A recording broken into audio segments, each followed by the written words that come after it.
this tutorial, I'm going to run through really quickly how we can add sounds and particles to our actors. The starter content comes with a bunch of audio as well as a bunch of particle effects already. I encourage you guys to use this in your projects. If I was to go back to my content, I already have a blueprint made called Blueprint Test. I'm just going to use that. To start, just make sure we have it on the scene so that whatever we write in our blueprints is going to run. I'm just going to open this up, and we can place sounds and particles anywhere. For this demonstration, I'm just going to use event begin play to play both my particle effect as well as my sound. So to start, I'm going to drag a node. I'm going to drag the execution pin from begin play, and with our palette popped up, I'm just going to search for play sound. There's two options we have here: play sound 2D. This is going to play the sound just everywhere, so no matter where the sound plays, we're just going to hear it at an even volume. And we have play sound location. This is what we use for 3D sounds. This will be a sound specifically somewhere in the world. If our player is far away from it, they might barely hear it, and as they get closer to it, they will hear it louder and louder. This is useful for certain ambient sounds. You might have the crackling of a fire that's far away. As our player gets close to it, we want it to play louder and louder. We're not going to deal with those in this class. We are just going to use play sound 2D. This is useful for things like jumping effects or maybe a death effect, things that we don't need to be spatialized. The player is just going to hear it no matter where they are. I'm going to add this play sound 2D node, and very simple. It just has an input, one output execution, and it asks us what the sound asset would be. We can either set this from a variable, or conveniently there is a drop-down box that shows us all the sound effects Unreal has. So I can pick something. I'm just going to pick collapse, for example. I will compile it. And if we come back here and I run our game,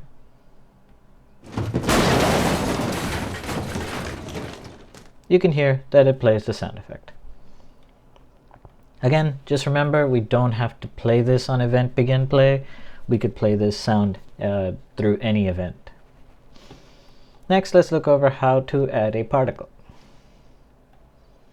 I'm going to drag the play sound, and I'm going to search for spawn emitter. Spawn emitter. There are two types of spawn emitters. One is spawn emitter attached, and one is spawn emitter at location. If the spawner emitter at location, we specify a specific coordinate, and it will spawn there. But more conveniently, there's spawn emitter attached, which I'm just going to use, and that will spawn the emitter attached to one of our components. We can see there are a bunch of options here, and as well as our execution pin and a return value. This return will just return the particle that we set here. So whatever we set in this emitter template is going to be the same thing that's returned here.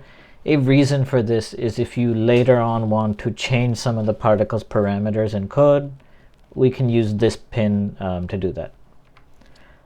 To place to have our particle spawn, first under emitter template, again, you can see it's an input. We could set this through a variable, but there's a nice drop-down box here to let us do the same thing. I'm just going to select P explosion. That's one of the particles that come in with the starter content. And the next one is attach to component. So what component is this attaching to? By default, you can see there's nothing here. I wanted to attach to our drone, so I'm just going to drag SM drone out. I'm going to get it, and we're just going to attach it there. So now my particle is going to be attached to my drone, which is the base mesh here. At this point, once we've attached a component, this location, rotation, and scale become relative to that component. So when I start moving it, it's going to move relative to my drone. 0, 0, 0 is going to be the center of my drone. And as I move the X, Y, and Z, it's going to start moving away from it. We can check there's an option for changing how the location is handled. Either we can keep the relative offset, we can keep the world position. So if it spawns somewhere in the world and we attach it, it's not going to change position. We can snap it to the target while keeping its current scale, or we can snap it to the target and change its scale based on the target. So the particle has a certain scale to it. If my drone is very tiny, I could include the scale, which would make the particle also smaller. I'm just going to choose snap to target and keep world scale. Next, there's this auto destroy option. Some particles in Unreal, such as the explosion, are what we call one shot. They will happen and then they stop. Those kind of particles, we don't want them existing in our code after they have finished playing. This auto destroy will just play it through once and destroy it. There are other particles. For example, I believe there is a P fire. This is a particle that just keeps looping, and these things won't be destroyed. They're just going to keep on going. Finally, there's the auto activate. This is just going to mean that when we spawn the particle, is it going to play immediately? Is it not going to play immediately? We want it to just play when we spawn it, so I'm going to leave that checked as well. So now in begin play, we are going to play our sound, and we are also going to spawn our little explosion particle, which should spawn 0, 0, 0 relative to the SM drone. So it's going to spawn at the center of our drone. I'm going to compile this, come back here, focus on the drone. I'm just going to move it up so we can see it a little better. Then, when we hit simulate, you can see our particle played, as well as a sound effect played. So this is just a real quick, simple look at how we could play particles and how we can play sounds. There are a lot included in the starter content. I don't expect you guys to make your own particles.